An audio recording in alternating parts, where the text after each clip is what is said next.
back on site. 88 and the Boosa's here. Gotta load out this. A lot of material in here. A lot of material. Loading out. Good material though. It's like a sandy-ish, just native soil up here. Everything up here in this area is all sand. Like yellow beach sand, like sandy loam they call it. It will grow grass.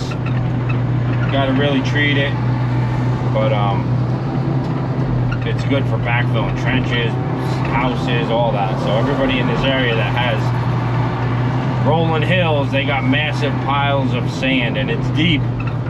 It's not like it's a shallow deposit, it is deep.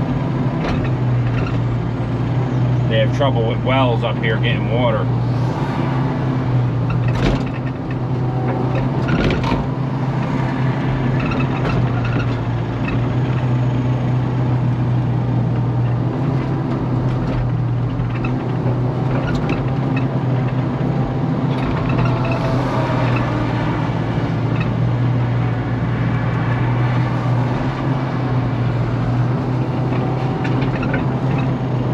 To get diesel equipment here. My boys send me a couple buckets right now. I need a 42-inch clean out and maybe a 30-inch. This 2-foot's just, it's good for septic work, but really don't need it anymore. So because I got the 35, I put the septics in. So I'm thinking a 30-inch and a 42 cleanie. They're only 2 hours from here. I'm like, come on, get me something by lunchtime. But like everybody, they're just backed up right now. Yup, still loading, still cutting.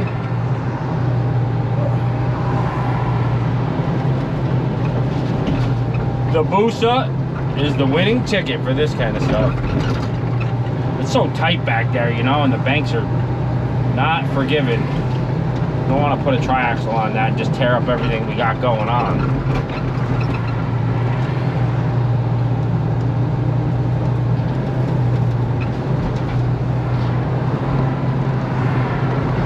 Yeah, this was all crappy fill. They got blacktop in here now and everything else. Mixed with the sand. Still not no clay or nothing. It's just sand, dirt, and looks like an old parking lot maybe they ripped up.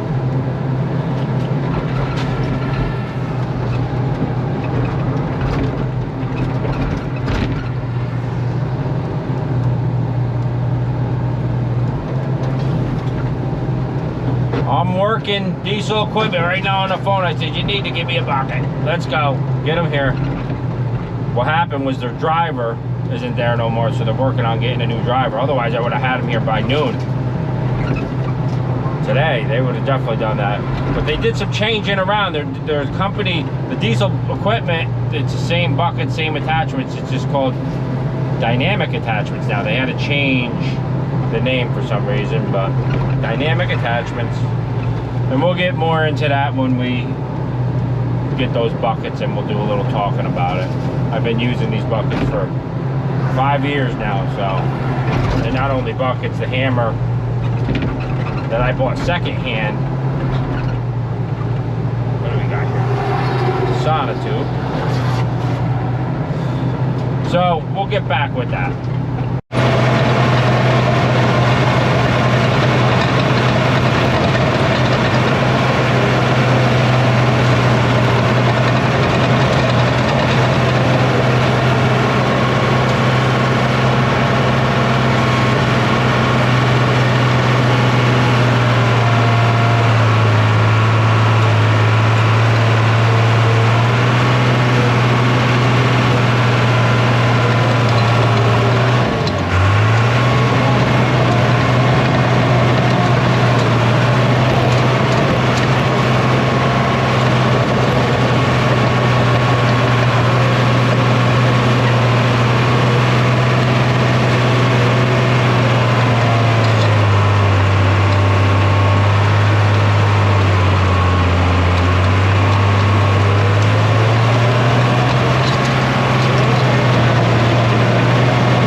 Bush slide on the ice, Titans on the tube, zapper popping flies out here in the booms.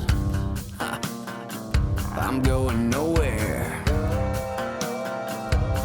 Yeah, I know the mountains got the snow, Cali's got the beach, Memphis got the soul, Atlanta's got the beats, but y'all, I'm going nowhere. 'Cause I'm stuck in this town in my truck, riding around with a plug of bone cut in my lip. You'd have to cut the whole tree down, can't rip these roots out the ground. Ain't getting out and I don't care, 'cause why in the hell would I leave? I don't need anything but fried chicken. Oh yeah, she's hitting hard. She's compacting in. Yep, good.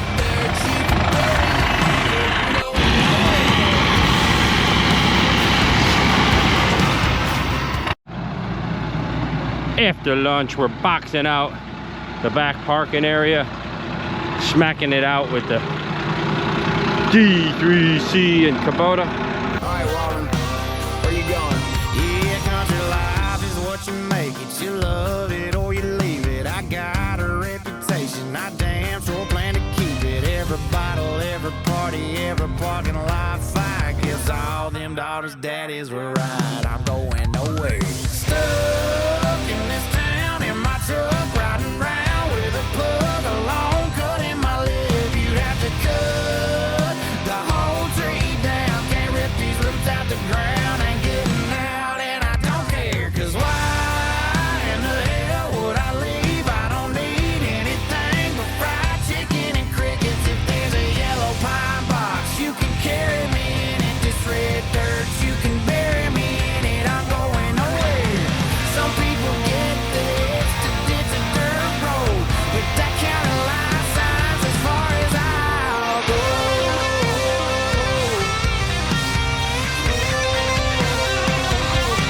'Cause I'm stuck in this town in my truck, riding around with a plug, a long cut in my lip. You have to cut the whole tree down, can't rip these roots out the ground. Ain't getting out and I don't care, 'cause why in the hell would I leave? I don't need anything but fried chicken and crickets. If there's a yellow pine box, you can carry me in it. This red dirt, you can bury me in it. I'm going nowhere. Going nowhere. Yo, I'm going nowhere. Guess all them daughters' daddies were right. I'm going nowhere. Back on site. Big rain last night. Still raining out now, misting. Hopefully it clears up because we got some mud. Got to hammer this out. Big filled in with rebar for a light pole, and then it's got a big square base.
Well, whoever homemade built this thing is the strongest light pole I ever seen. Look at this 3/4 inch plate. Still got a box down in there, all reinforced concrete. Still got to pound this down to get below grade. Might have to cut that down, or I can collapse it after I get the concrete. Not sure. We'll keep working it. All right, I got it hammered all the way around. I'm probably gonna try to collapse this 4-inch pipe or box tubing. If not, we'll have to saw it out.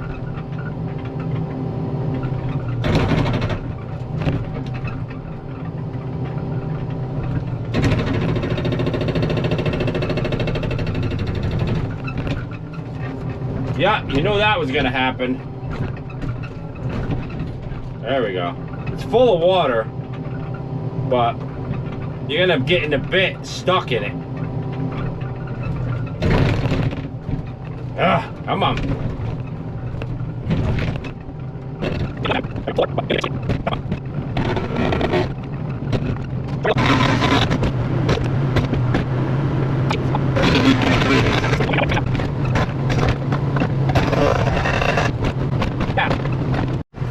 All right, bucket all back on. We are going to load this out. To give some clarification on the last video with Max, how I was loading them straight to the windshield, it was because I know the video don't get it, and a couple guys were like, oh, you should load 90. I know that, but Max was on a hill. We couldn't do any twisting and turning. It was really wet, and I wanted him to stay straight, so he's running back and forth straight, you know what I mean? He's just a kid on a skid steer. So I think that metal's got to stay here. So that's why I didn't do it like this. Obviously this is in a perfect world. Every job site's different. Plus with this bucket, you really couldn't, and this machine, you couldn't load straight because you're gonna hit the cab. That 35, I was able to do it. But thanks for the comments.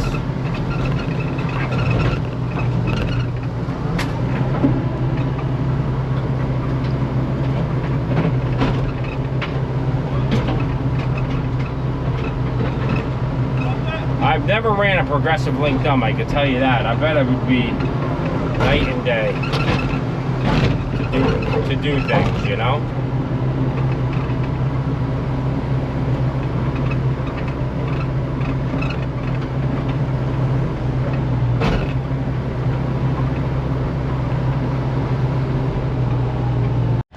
We got the shim of crusher going on in the back.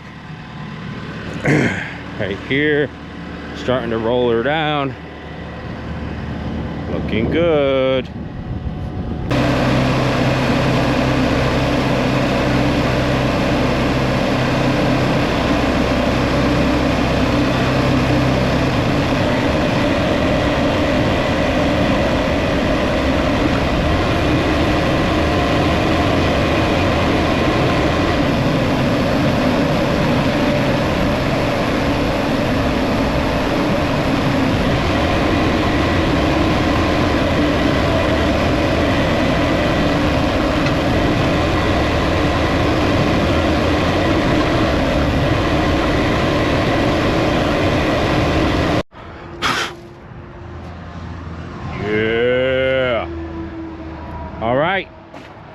Had enough crusher, everything's padded up there, perfect. Either gonna do a retaining wall or they'll have us dig that back out. Everything is done here. We had enough crusher. We didn't think we were gonna have enough, and it was Friday, we couldn't get no more, and I'm like, oh, I gotta get out of here. I gotta be somewhere else Monday. That roller's gotta go to a different site. But we made it. Everything's 2% pitch, heading out all the way out. Now the fence guy comes in Monday, dropping fence 4 foot in from the edge. After that, black top, then rip wrap on the outside of the fence to hold this banking, and up here will be topsoil. Everything turned out good. I started to cut the swale in up around there that we got. We exposed the gas line, so we're all set there. Started to cut that swale in, blew the track off the skid steer. We were running out of time, so I said, we gotta go. I loaded, put that back on, and it was only, my Mike that's with me said, you should be filming this, because it only took 5 minutes to put that track on. I got it down to a science, because it's always popping off. I need front idlers again for some reason, because I leave them so tight from brush hogging. that it must have burnt them out in like 800 hours. I don't know. Whatever. But I got to order those now. So yeah, this turned out good. Everything's down this side and out the other way. So let it dry up and they'll be back Monday. Stay strong, fleet. Stay strong. Yeah, like I said, we're back to this. We don't know if the owner comes back from Florida this week. He's gonna find out if he wants to retain them all, wants to cut the rest of this dirt out, whatever. It's got to dry out anyway, so we'll figure that part out. But I'm out of here until then. Like I said, I'll leave them to I'll probably leave the Busa and the 88 here, take the BOMAG and skitty witty. All right, guys, stay tuned to the channel. Catch you on the next one.